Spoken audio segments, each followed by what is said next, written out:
I have purposely tried staying disengaged from a lot of the stuff just to move on with my life. And have done so for the most part.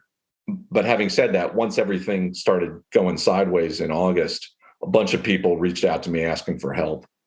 And I got dragged back. I was actually happy to help them, but it was very, very difficult helping out about 100, 120 of them get out. And I know a whole host of people that work there, like myself and others, that were helping hundreds and thousands of them get out. And I am absolutely certain there are still more that are there that couldn't get out during that very narrow window that they had, given how quickly everything turned. And they're still trying to find either land or air routes out of country. So what that number is, I don't know, but I'm sure it's in the thousands. Can you speak to the mechanics at all of how you helped them get out? Like what did that look like logistically or communicatively? It was a very, very fluid. It kept changing. So it was a lot of it was done through, at least with the Afghans through WhatsApp. Because while we might have had their cell numbers, being able to call and talk, you couldn't because the cell service, the cell coverage was overloaded. And so we all talked via WhatsApp. But it kept changing because the environment kept changing. And I was back in the thick of things. Where you're like going, all right, how are we going to deal with this shit show? And so it was like myself and 3 or 4 other guys that I had worked with in the past, primarily other military guys, and then I knew others on the intelligence side. And we would be getting contact with various people. Initially, I was asked to get out this group of women who numbered about 7. And we're like, okay, that's manageable. That sounds fine. And we're trying to figure it out, And they already had SIV visas, the visas that are necessary that the U.S. government provides after an extensive process. Usually it takes years, literally like a year to 2 years to get these SIV visas. And that seemed like a relatively easy thing, and things weren't completely chaotic yet. And we're able to get them out. But the complication then came, well, you don't have to get just them out, but you got to get their families out. And so that then expanded the number from 7 to about 50. And then they're in a certain part of Kabul and they're scared to leave. And you've then got to get them from whatever house or safe house they're in to the airport. So then you got to find a driver who's got a bus that can bring them. And one of the guys that worked with us worked as a contractor in Kabul, and he just knew everybody in Kabul. He was phenomenal. And so he was able to commandeer a bus and driver, but the driver wouldn't do it unless he got out and his family. So the number goes from 50 to 60. And as a result, you got 60, you're probably going to need 3 buses. And it just keeps growing and stuff like that. And so you're like, and now the bus guy, the guy who provides the bus. Right. Absolutely. And he's going to leave his bus there, So these people are making their own. For us, we're like going, oh, geez, okay, we got to figure out another 10. And then, but these people are going like, okay, I got to give up my whole life, And so it just adds another layer of complexity. So it's then not only then getting them from a place in Kabul, it's then getting them to various gates. And there were a number of gates around the airport. And Abbey Gate was the one that a lot of people saw on the news, where that explosion happened that killed 13 Marines. And you just saw mobs, thousands of people that were there. But there were other gates as well. And different nationalities control different gates. So the U.S. kind of controlled Abbey Gate. The Brits controlled another gate. The intelligence community controlled another gate. And so you had different gates, and some of them were known and some of them weren't. Some of them were really busy and some of them, and so it was then not only just then getting them to the gate, it was then having someone on the other side of the gate who could then identify these people and then open the gate for them in a mob. So then there's that. But then they also then need paperwork. And so like then being like State Department paperwork. And so being able then to have contacts into state or be able to get, if they already had their paperwork, that made things a lot easier. And then other contacts at state, the State Department, who then could get their paperwork and then provide provisional sorts of visas and all this other stuff. And then get it to State Department officials who are inside the wire. And then if you're able to do that, get someone then open the gate, get them, then get them on a plane. And so there's all of these different hoops, and the environment kept changing because certain gates would be open, certain ones, sometimes they would literally wait in the bus for 2 days, 3 days, waiting to kind of for the gate to, and they didn't want to leave because we finally like get them. Other times there was some of the family members who we were like, you got to go now. We've got a window to get you there within an hour. And they'd be apprehensive about stuff, and understandably so, but we're like, you got to go. Because then there's then Taliban checkpoints that were around the base, and we were able to get information on when they shifted and all this other stuff so that we could get people through. And then there were different people who we knew on the inside who left. And so we lost contacts, and we had to like reestablish contacts with others who we knew on the inside who could open up the gate. And they had to get, it was just everything. Nothing is simple. And, but it's those sorts of issues that I'm like, going, all right, let me see who I know in my network that might be able to lead me to so-and-so who can get me this and get me that. And so really it came to being a lot of the guys and gals who worked there who knew people who were still in government or knew others who could then put us in contact with them and help us out on the inside. So it was just, it was crazy for about 10 days, 12 days or so. Are these 120 some odd people here now?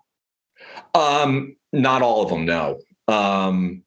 Some of them are because they had family members. So there's one situation where these 3 girls, and their mother, who was Afghan, was in New York, and the father, who was Afghan as well, was in Kabul but dead. And the SIV visas, if I understand this correctly, the SIV visas for the girls were in the father's name, and he's dead. And the mother has one, but she's already away. So then the issue was being able to get the girls, get them into another group that we were helping with, and get them out. And so, because then like after we got out that initial group of 60 or so, then there were other groups of 20 or 30 that we worked with. And just because of resources and being able to, we kind of cobbled a bunch of them together to then, and you'd all be texting them on WhatsApp to kind of go, all right, go to this gate and just wait. And then we'd be talking with, and like literally it would be dozens of hours they'd be waiting. And you'd just hope and pray that a bomb wouldn't go off at the gate.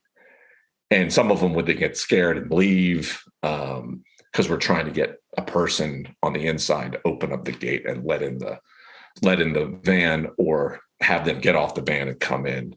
And so those 3 girls did come back in, but a lot of them then fly then to the Emirates, and there's been processing camps that have been set up for them and things like that. And there's been others that have gotten back that were contractors that we got that I know are back in Virginia and other areas. So yeah, it's a mix.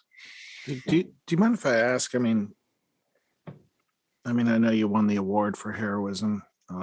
You were issued that by Hillary Clinton, and And I know that you must process stress on just a different level or way than most people do. Like, do you have any sense of mindfulness about yourself as your like? Because I'm imagining that while I'm sitting there talking about it with friends, and we're having our stupid fucking political opinions about, is this pull out the right thing, and was Trump smart about it? Is Biden smart about it? Are they both stupid about it? And everyone sitting here trying to feel smart, and you're fucking engineering the safe harbor and passage for 120 people out of there. Like what's your personal stress level as I your? don't watch the news. I try not watching the news. No, I'm not talking about stress level about the No, news. but I'm serious. talking That's what pisses me off more than anything else. I'm just like, I don't need to hear this bullshit. And so in some ways, helping those people out allowed me just to kind of like work through things, kind of like going, just listen to all the yelling and bickering, and you did this wrong and you did that wrong, and this is the blame. I was like, fuck it all. The fact that then I was like going, all right, and I was hiking at the time, so I hike a whole bunch, so that helps out with stress. But the fact that I was actually able to do something or be part of this group that was helping them out helped out tremendously. Just be like going, regardless of the decisions that were made and whether they were right or they were wrong, I'm going to do my part to try helping this thing out and try, it was a small issue. So being able to do something helped mitigate that and helped kind of like, all right, fuck it. I'm going to focus on this. After a while, then I got pissed off because I'm like going, helping these people out, and it just doesn't end. There's just more and more and more. Well, and that kind of pissed me off after a while. But I mean, so, but in terms of like maintaining stress and stuff like that, one of the things, particularly during deployments, thank God I can laugh about the most absurd things ever, and so that's like my therapy at the time was just like, you got to be fucking kidding me, and if you have like a group of folks that are around you where you're just like, this is fucking insane, and you're like, okay, here we go, and if you're able to do that, it really kind of helps, at least in my case and many of the people that I worked with, to kind of work through all the bullshit that you deal with. And so that's the stress mitigator. And now I just walk thousands and thousands of miles, which is So you said you were hiking at the time of this. You weren't just hiking like Mount Sanitas in Boulder, Colorado on a 1.5 miles up and back. Like, where were you? I was hiking the Pacific Crest Trail from Mexico to Canada. So it's like a 2,600 mile trail. And I was where was I? I was near Crater Lake in Oregon when things started kind of going sideways.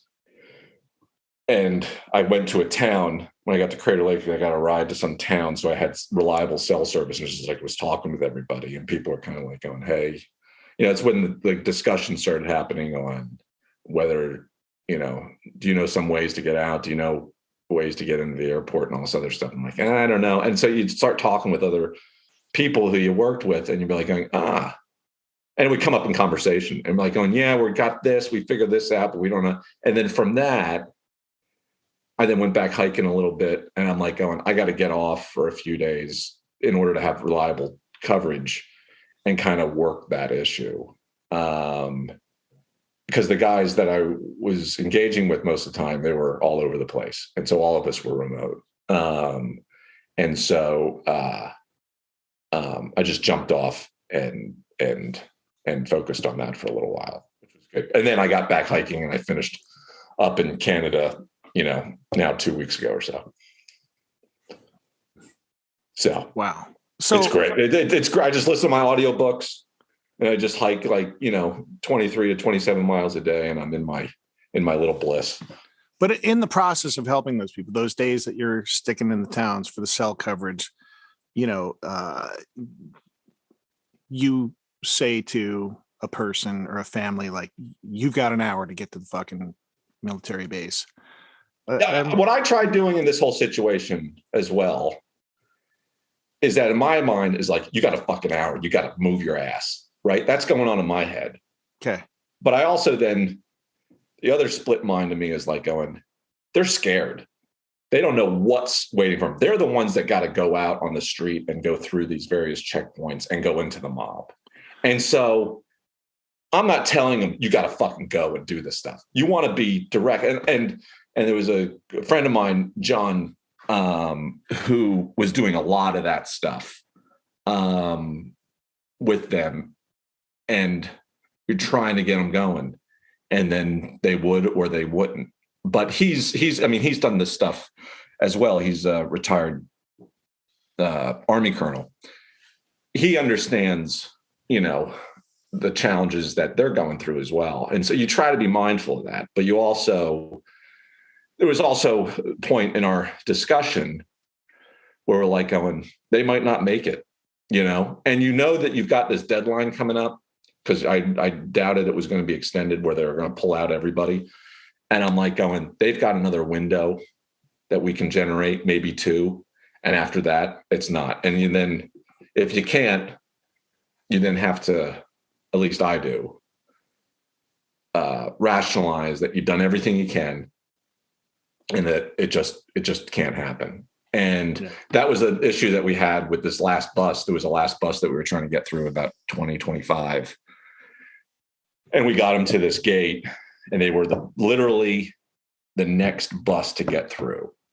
And they weren't letting anybody else out because they were pulling up within 5 hours, and we couldn't get them through, and they had to go back. And you're just like, fuck, because you're trying everything. And, the guy who you're been engaging with for the past 4 days to open up the gate is retrograding, is leaving, and you don't have time to find somebody else, and there isn't somebody else, let alone then other U.S. personnel on the inside to process them and get on a plane. There's no, and you're just like, and they waited for 3 days there to get in, to move up and to get in, and they couldn't get in. And that's hard, particularly since they did everything as well in their capability and the timeline ended.